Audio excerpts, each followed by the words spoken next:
Criterios. Una entrevista de Mix de Medios.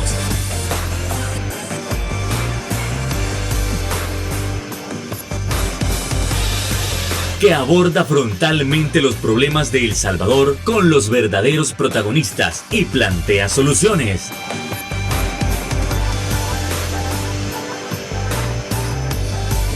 Criterios. ¿Qué tal? Muy buenas noches, sean bienvenidos a una nueva emisión aquí en su programa Criterios y estamos a mitad de la semana. Entonces, para ello, para seguir con estos temas tan importantes, ahora vamos a estar analizando esos criterios que precisamente se deben tomar a la hora de establecer la relación entre docentes y estudiantes en el ramo de la salud. Es decir, cómo debe ser la relación, ha cambiado, ha evolucionado. De repente en los últimos días hemos visto denuncias de varios estudiantes sobre algún tipo de abusos que se han cometido a lo largo de su etapa educativa e inclusive ya de su etapa profesional. Entonces, para ello nosotros estaremos analizando esos criterios con nada más y nada menos que el director de ética del Colegio Médico, el doctor Roberto Armando Ticas. Muy buenas noches, doctor, ¿qué tal? Buenas noches, licenciado Fernández. Es un placer estar aquí con usted. Encantado de tenerlo por acá para hablar de este tema tan importante que se ha desatado, doctor, desde el suicidio de Natalie Miranda, ¿no? Como hemos visto ya, muchísimos estudiantes han dado o han puesto queja a las diferentes instancias y hemos tenido diferentes reacciones.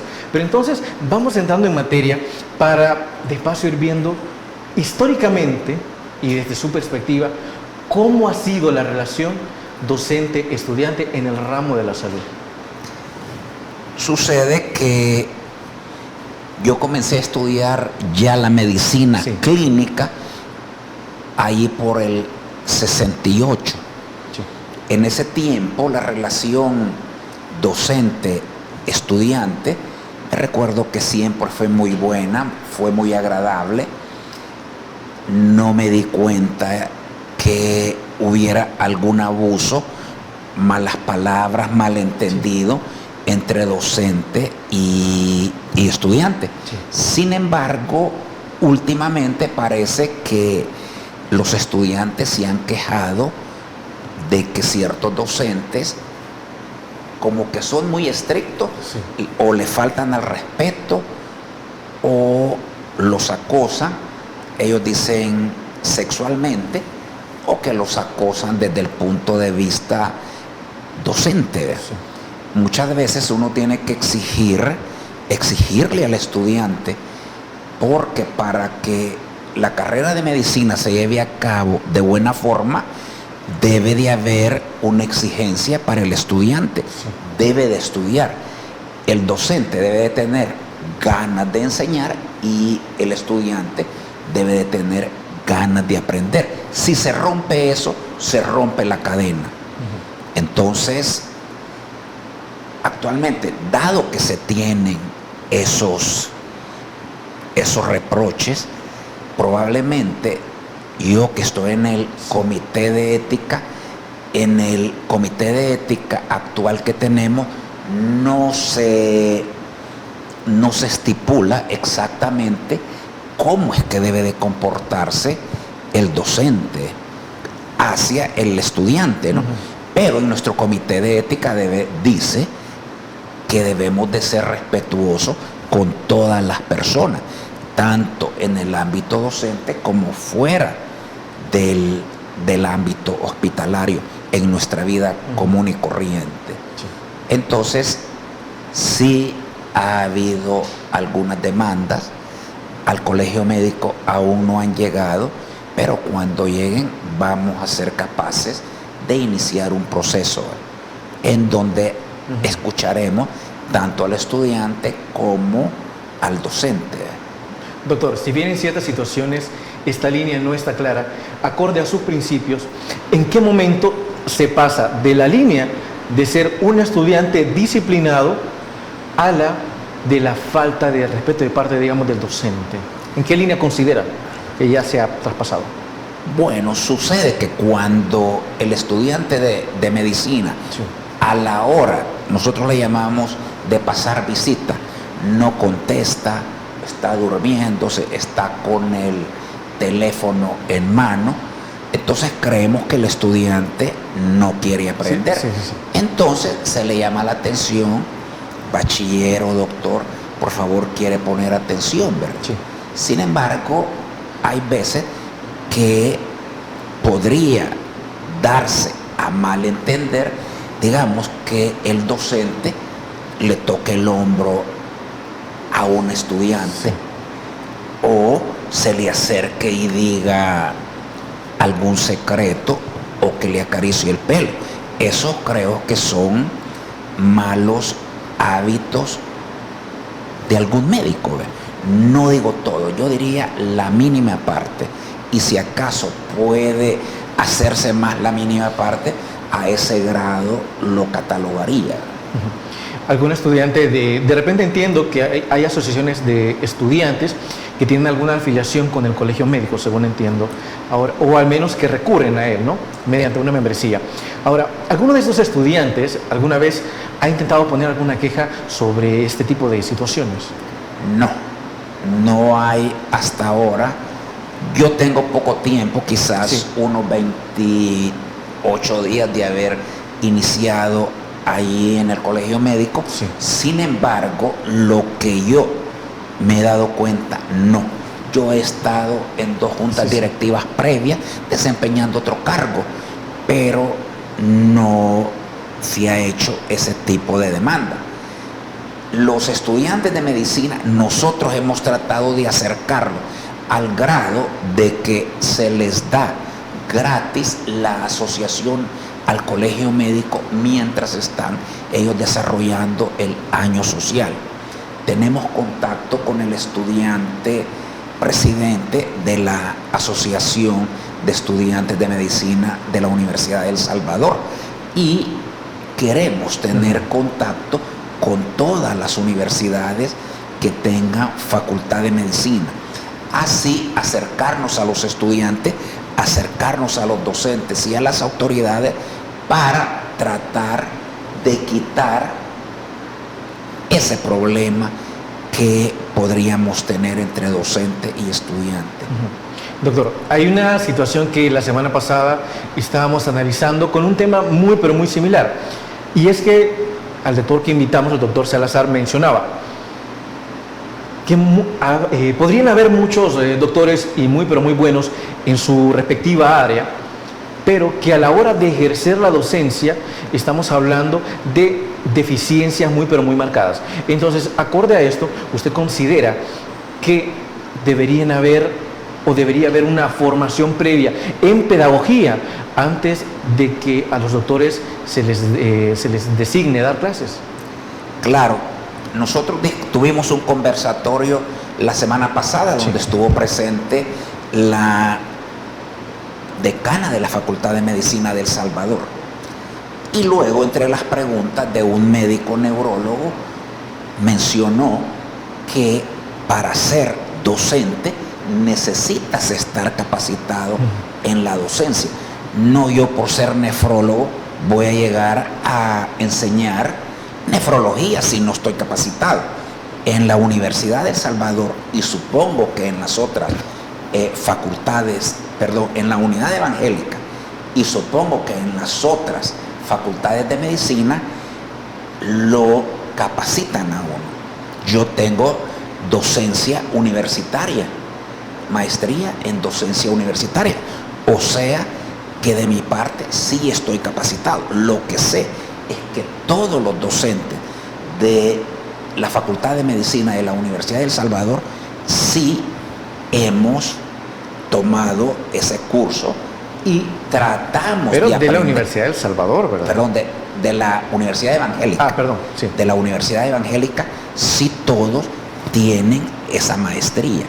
Entonces, a lo mejor todos estaríamos capacitados, o por lo menos entender mejor al estudiante. Ese es un problema que se deriva del Ministerio de Educación o, digamos, del Ministerio de Salud, o es un problema conjunto, el hecho de intentar capacitar al personal de salud y no solo capacitarlo, sino evaluarlo constantemente. Me parece adecuada ese comentario.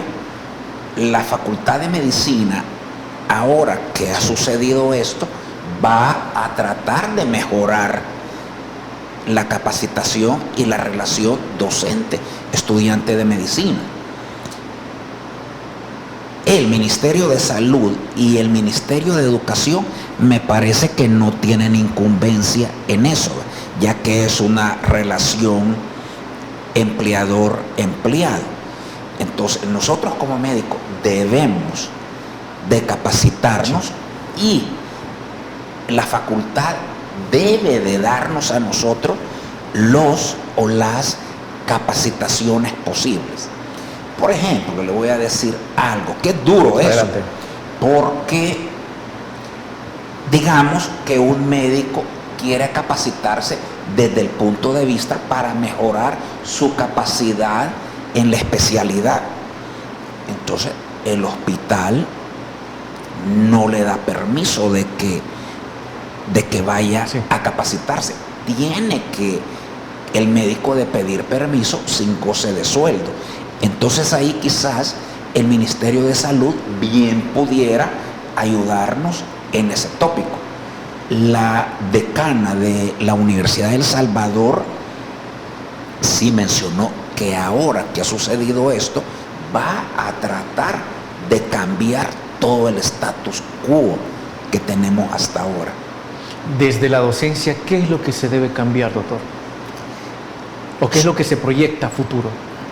Sucede que nosotros, como Comité de Ética de El Salvador, vamos a acercarnos a las diferentes universidades que brindan medicina y les vamos a decir que si nos permiten dar un curso en ética, en el cual vamos a tener maestros que son capaces, conocedores de ética, y no necesariamente también en ética, sino también para que comprendamos al estudiante, porque muchas veces tanto el estudiante de medicina como el docente puede ser que tengamos algún déficit de personalidad. Entonces nosotros la agarramos contra el estudiante o el estudiante la toma contra nosotros, y quizás pueda haber que la actitud nuestra exigiéndoles aprender ha sido muy fuerte. Tengo entendido también que en la Universidad de El Salvador algunas veces se quejan de los exámenes, de las evaluaciones. Entonces quieren unas evaluaciones, ellos dicen, justas. Entonces valdría la pena preguntar a la Universidad de El Salvador, ¿estamos haciendo exámenes para el estudiante de veras justo? Entonces, todo eso es lo que tiene que cambiar. Sí. Ahora, también, doctor, en el ramo de la salud, y creo que puedo decirlo propiedad, porque en su momento también fui parte del ramo de la salud, pero en la Universidad Evangélica, y usted considera también de que es válido el hecho de que muchísimos estudiantes se quejan de los exámenes, pero a veces no precisamente de cómo están formulados, no precisamente de cómo están estructurados, sino desde la idea de que hacen los exámenes, ok, sacan una determinada nota no satisfactoria, y de repente los docentes le dicen, usted no puede ver su nota. Entonces, después los estudiantes se quedan pensando, entonces, ¿cómo puedo saber realmente yo en qué me equivoqué si los docentes no me dicen cuáles son mis puntos de mejora? ¿Saben qué? Eso y más hay que analizarlo luego de la pausa comercial. No nos cambie, ya volvemos.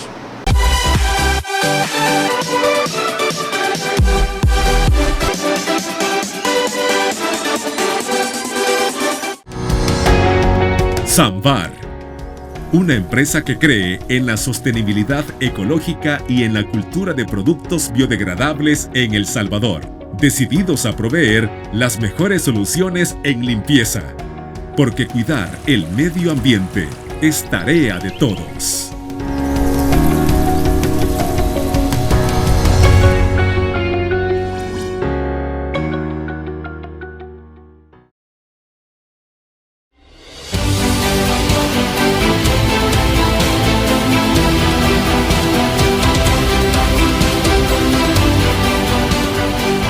Nuestro compromiso, nuestra pasión, son algunas de las cosas que nos caracterizan como salvadoreños.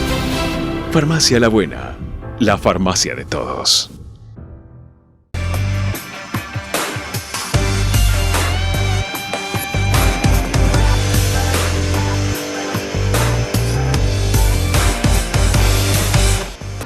Así como terminábamos el bloque anterior, la pregunta en resumen era: ¿se puede cambiar o qué hay que responder a las quejas de aquellos estudiantes del ramo de la salud que mencionan que a la hora de hacer sus parciales y a la hora de que se les entrega la nota, no tienen derecho, algunos no tienen derecho a revisión y otros simplemente nunca se enteran de cuál fue el punto del que se equivocaron? Entonces, acorde a esto, ¿cómo los estudiantes van a mejorar si nunca se les dice en qué se equivocaron?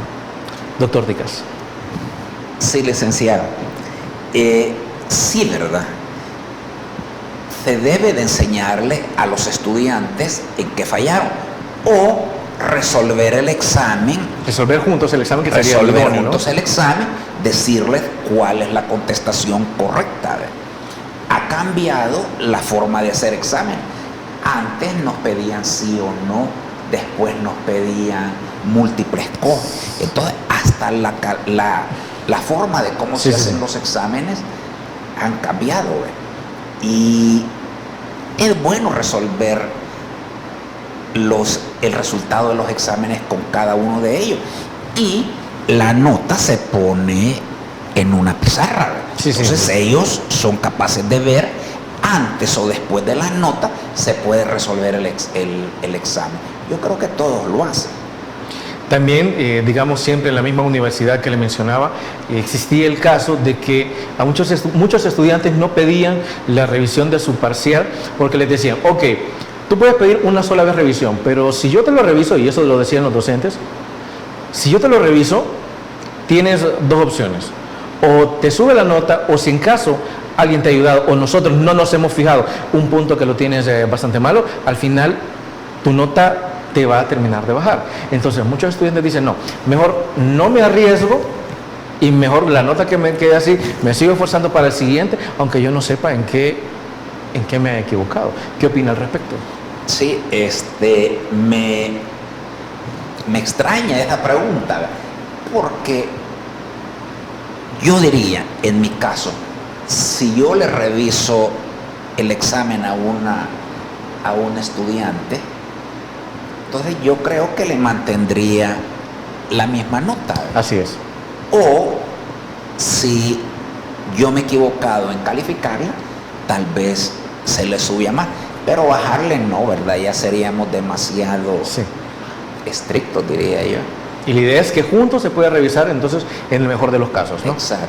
Ok, doctor, otra pregunta fundamental siempre en el ramo de cómo debe ser la ética o cómo debe ser marcada la relación entre docente y estudiante en el ramo de la salud, y debería ser realmente en todas las áreas. ¿Qué es lo que motiva cuando hay abusos? ¿Qué es lo que motiva a docentes y personal profesional a tratar, digamos, tan mal a los estudiantes de medicina como hace algunos días se ha estado mencionando, doctor? ¿Qué es lo que lo motiva? Digamos, puede ser el cansancio, la frustración, el hecho de tener por ahí disputas familiares que de repente van a desembocar en el trato a los estudiantes, la falta de paciencia. ¿Qué es lo que lo motiva? Sí, en el conversatorio que se tuvo, los psiquiatras mencionaban que tanto los estudiantes como los médicos podríamos tener un trastorno de personalidad, de conducta. Algunos podemos llegar hasta más grave, pero de la misma forma los estudiantes, y eso no se ha hecho, y eso se le iba a preguntar a la decana de la Universidad de El Salvador, pero ya no hubo tiempo. Que si los evalúan desde el punto de vista psiquiátrico o psicológico a los pacientes. La carrera de medicina es dura, entonces hay que luchar. Entonces, si este estudiante no tiene la capacidad o no va a aguantar la presión más tarde, entonces no los dejan entrar. ¿Qué hacen con ellos? ¿Verdad? Les continúan dando soporte psicológico, o también a los que entran y tienen un trastorno mínimo psicológico, le damos soporte. Entonces, hasta ahora yo no lo sé, pero los psiquiatras de esa vez dijo que sería adecuado saber eso, ¿verdad? Pero el docente sí debe olvidar todos sus problemas de casa, de la profesión, y dedicarse al estudiante.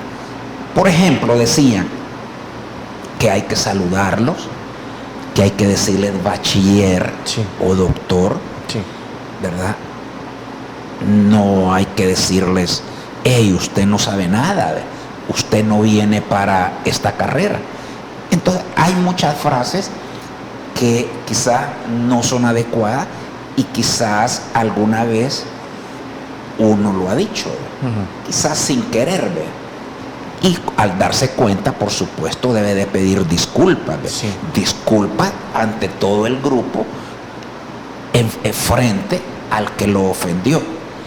Entonces no digo que no puede ser, sí puede ser. Hace un par de semanas un analista nos decía que el problema que se está dando en el ramo de la salud no es un problema en el que el docente ofenda al estudiante. Esto lo decía él, no, sino que el problema es de resiliencia. ¿Usted podría considerar que eso es así? Sí. Lo que sucede también es de que es bien estrecha la línea en exigencia y en abuso. Entonces uno no puede detectarlo, y muchas veces alguno o yo me puedo haber pasado, ¿verdad? Pero el estudiante debe de comprendernos que somos humanos. Nosotros debemos de comprenderlos, porque el estudiante de medicina, así como decía, es mano de obra barata. Desde que somos estudiantes de medicina hacemos turno, sacamos trabajo, traemos los exámenes, los escribimos en el expediente, vamos a dar mandados, dar interconsulta, o sea que trabajamos nosotros como externos, le decimos. Ya cuando internos hacen turno o hacemos turno de 36 horas. Eso es inhumano. Yo me entrené en Colombia, en Estados Unidos, en Nueva York, y desde que yo estaba allá como en el 85, quitaron que los residentes y los internos hagan turno más de 24 horas, porque sucedió una tragedia. La hija de un escritor, periodista del New York Times, se murió por descuido. La olvidaron. Entonces él trató de invocar eso, y realmente ahora 24 horas. Aquí lo que yo sé, en los hospitales se les exige 24 horas. Doctor, para ampliar este análisis, nos decía también un analista y también un estudiante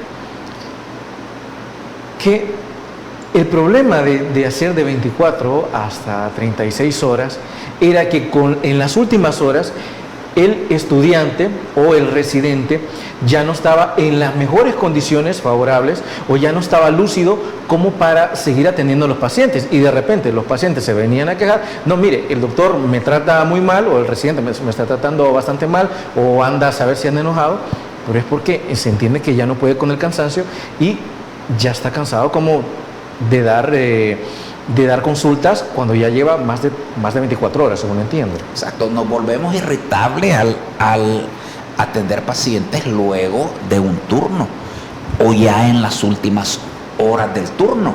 Sin embargo, no es que quiera justificarlo. No, claro. Pero cuando nosotros hacíamos turno, hacíamos de 36 horas, pero eso era antes. Sí. Ahora debe de ser de 24 horas, y las últimas horas quizás tomarlas con calma. Pero eso sigue siendo para los internos o también aplica para los residentes. Para los internos y residentes. En Estados Unidos, los internos y residentes trabajan únicamente 8 horas. El pool de internos o de residentes se agarran 8 de 7 a 3, el otro la agarra de 3 a 12 y el otro de 12 a 7 u 8. Entonces hay 3 teams para hacerlo. Entonces ellos trabajan 8 horas, no se cansan o no nos cansábamos, ¿verdad? Entonces bien valdría la pena tratar de implementarlo aquí. Esa quizás va a ser una de las sugerencias que tengamos contra ellos o con ellos. Doctor, a ese punto iba también. Hay una gran demanda de aspirantes a residentado que desde luego se quedan afuera. Incluso entiendo que de todos los aspirantes es el 10%, según, si no me equivoco, usted me corrija, que logran entrar a esto. Entonces, porque le dicen, no, pero es que no hay suficientes plazas. Entonces, digamos que al reducir a 8 horas a estos aspirantes, a los que ya han entrado, ¿no sería mejor para cubrir algo de esa demanda y darles una mayor oportunidad a aquellos que están esperando entrar? El pool es el número de pacientes que tienen derecho a plaza. Sí. O sea que el Ministerio de Salud paga. Sí. Porque ¿cómo se le va a dar plaza de residente si no va a pagar? Sí. Si no le vamos a pagar, entonces va a trabajar de gusto. Sí. Un médico que ya está graduado. Antes a los internos los aceptaban sin pago o les decían, les damos una plaza y se la reparten entre 4, entre 3, entre 2. Entonces no es correcto, ¿verdad? Para comenzar, porque es poco pago. Sí, desde luego. Exacto. Y ahora compartirlo, pero ahora sí ha tratado de corregir eso. Doctor, antes de irnos a nuestra siguiente pausa comercial, igual lo dejo planteada la pregunta. Ante aquellos abusos denunciados de parte de docentes o ya profesional de los diferentes hospitales o unidades de salud, ¿qué medidas se deben tomar? Bueno, eso luego de la pausa comercial.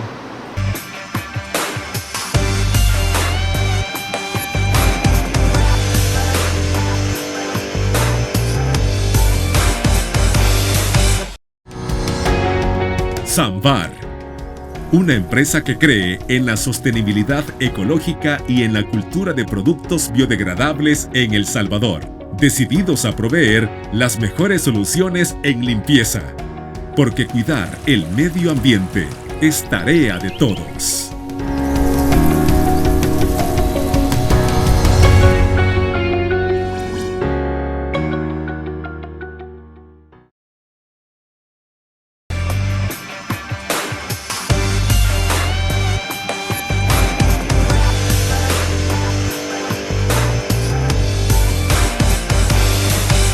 Y si bien es cierto que en los últimos días han habido una gran cantidad de denuncias hacia docentes de parte del ramo de la salud, también muchos se hacen la pregunta, ok, pueden haber denuncias, pero ¿y cuáles van a ser o cuáles podrían ser las sanciones, los castigos o las modificaciones para tratar de frenar levemente este tipo de abusos? Continuamos analizando esto con nuestro invitado, doctor. Sí. Debemos de escuchar a ambos lados, ¿verdad? Primero, con el estudiante de medicina que nos diga cuál fue la actuación que ellos consideran mal, sí, cuál fue la actitud y cómo fue tratado. Luego debe de escucharse al docente para ver qué justificaba determinada o no actuación. En el código de ética, como repito, creo que nos falta escribir acerca de relación médico o docente-estudiante. Tenemos en el comité de ética relación médico-paciente, médico-familiar, médico-médico, pero nos falta para escribir docente o médico estudiante. Sí. Porque como digo, algunos podemos haber pecado de mala actuación. Acoso laboral, acoso estudiantil o acoso sexual, ¿verdad? Entonces, al colegio médico en otras directivas han llegado denuncias de estudiantes, pero no se han podido llevar a cabo porque a la hora de que se le llama, no se presenta, ¿verdad? No se presenta el estudiante. Entonces, quizás por miedo, y tienen razón, por miedo. Si yo denuncio a mi profesor, ese profesor después puede tomar alguna acción contra mí. No se ve, sí, sí, sí. Pero puede ser. Entonces yo creo que los estudiantes tienen miedo. Tal vez deberíamos de trabajar más en ellos, que no tengan miedo, que el denunciar le sirve a uno para mejorar. Doctor Ticaz, también se entiende que hay una carencia o importancia en potenciar la salud emocional o la salud mental hacia los estudiantes. Entonces, si estamos hablando de que no se trata la salud mental, no se revisa cómo está la condición de ellos año con año, ¿cuáles podrían ser las consecuencias a corto o mediano plazo? Sí. Es decir, podríamos, digamos, presenciar otra tragedia como la que sucedió hace unas semanas. Sí, debemos de ser cuidadosos, como menciono.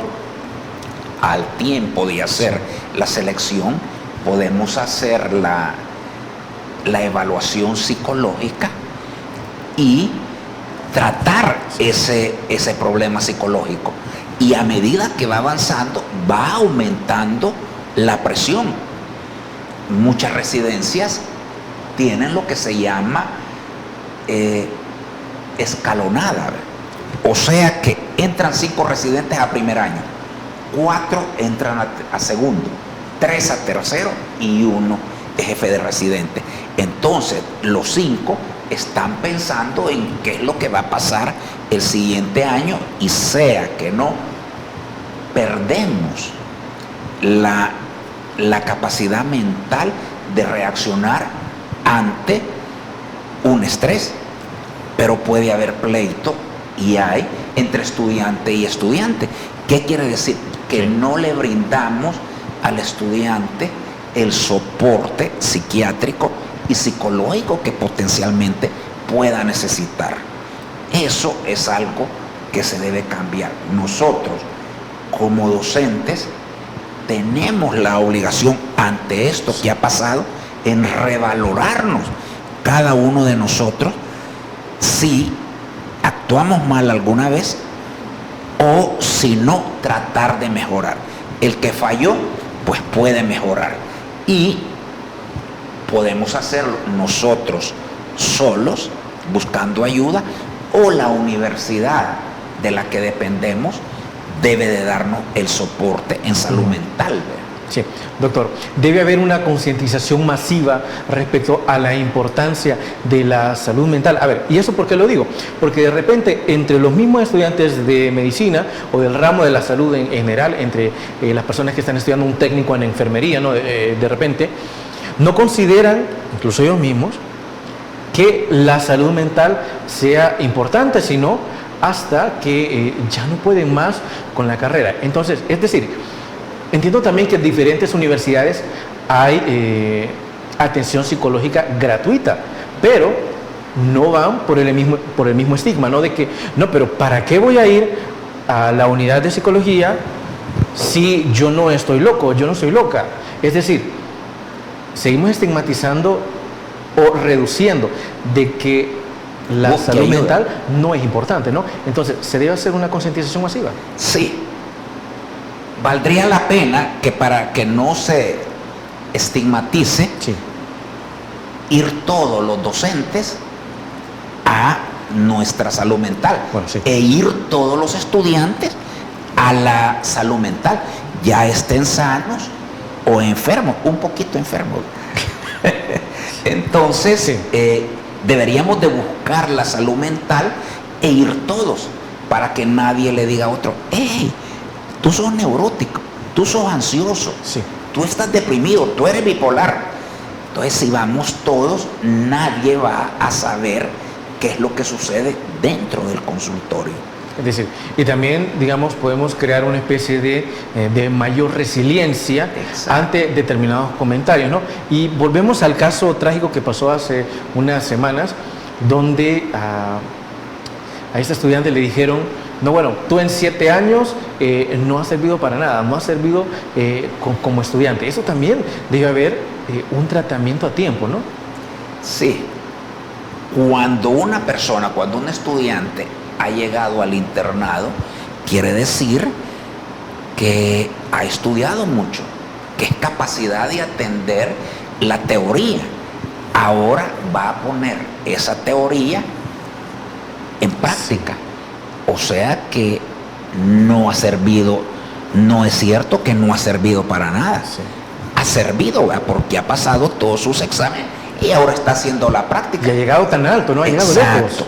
Y un Sí. año más, el año social, es colega de nosotros. Entonces, no creo que deba de decírsele Sí. así. ¿Cuál es el impacto que está recibiendo un externo, un interno o un residente cuando le están diciendo que ha perdido su tiempo? ¿Cuál es el impacto o qué es lo primero que se pone a pensar esta persona, este profesional? Primero le quitamos la estima, ¿ve?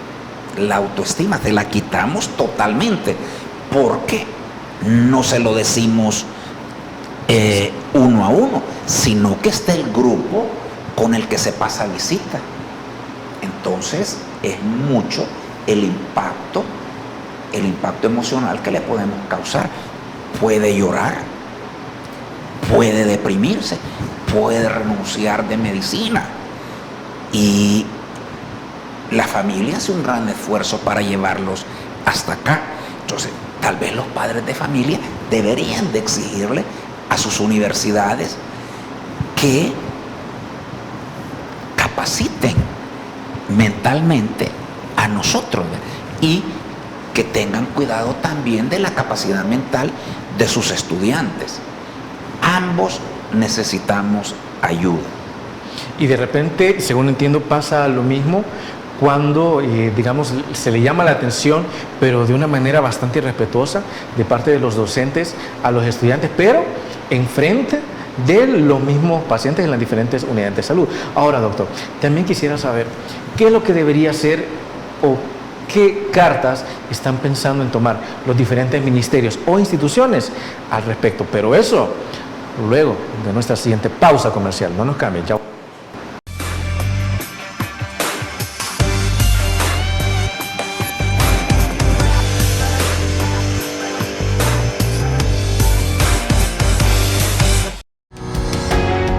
Samvar, una empresa que cree en la sostenibilidad ecológica y en la cultura de productos biodegradables en El Salvador, decididos a proveer las mejores soluciones en limpieza, porque cuidar el medio ambiente es tarea de todos.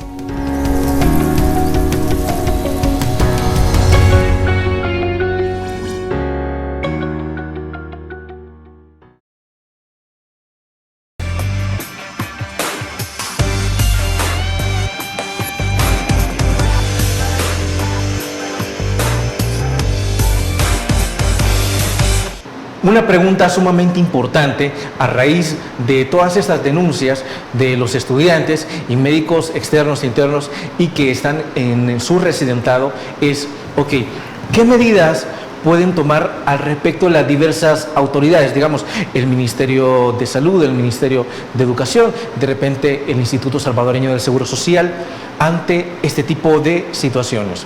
¿Qué se proyecta a futuro? Bueno, hay que seguir analizando esto con el doctor Ticas. Sí, es cierto que muchas veces enfrente o a la par del paciente, Sí. nosotros podemos faltar el respeto Sí. al paciente, perdón, al residente Sí. interno o estudiante. Sí, claro. Eso no es correcto. si acaso necesita reprenderlo, llevarlo afuera, claro, y decirle, mira, esto lo hiciste mal, la próxima vez hazlo bien y de esta forma. Algunos médicos, para evitar eso, lo que hacemos, yo lo hago, es ir a ver al paciente, hacer el examen físico de él, preguntarle y haber intercambio entre nosotros. Y no platicar con los otros integrantes. Sí, no, claro. O preguntarles, mira, ¿cómo encontraste tal cosa? Luego de pasar el examen físico con el paciente, tenemos un escritorio fuera. Y allí hay sillas para los externos y para los residentes y el interno. Entonces, hablarles allí, mira, tú no le palpaste el hígado, quizás ni se lo examinaste. La próxima vez debes de examinarlo porque es esencial que sientas el tacto. Pero sin necesidad de recurrir a los gritos e insultos, ¿no? Exacto. Y peor, frente al paciente. Porque luego, cuando el residente o el interno llegue a tratar de hacer algo o algún cambio, un seguimiento de medicina, el paciente ya no le va a tener confianza. Es decir, el paciente ya no va a querer que el interno, el residente, lo revise, ¿no? O ni siquiera que se le acerque, ¿no? Exacto, de la misma forma que nos tratan a nosotros. Si el jefe de nosotros quiere reprendernos a nosotros, nos dice, Roberto, vamos a mi clínica. Mira, fíjate que tú te fuiste temprano, o veniste tarde, o no pusiste nota, o no viste al paciente. Sí. Pero de eso nadie se da cuenta, estamos en la oficina de él. Si acaso nosotros debemos de llamar la atención, también debemos de hacerlo en esa forma. Claro, y esto, ojo, que quiero aclarar también, la manera en que se les debe llamar la atención, y que es de manera respetuosa, y según nos decía uno de nuestros analistas, no quiere decir que los médicos tengan que de repente que sobarle la cabeza, que mire, hacerle masajes. No se trata de eso. Estamos hablando de mantener la dignidad humana del profesional de salud, ¿o no, doctor? Sí, hay una relación adecuada, confortable, sí, entre docente y docente. Creo que de esa misma forma, como respetamos a nuestro colega, debemos de respetar al estudiante, al interno y al residente, porque como digo, ellos son los que nos van a cuidar cuando ya nosotros estemos viejos, yo más viejo.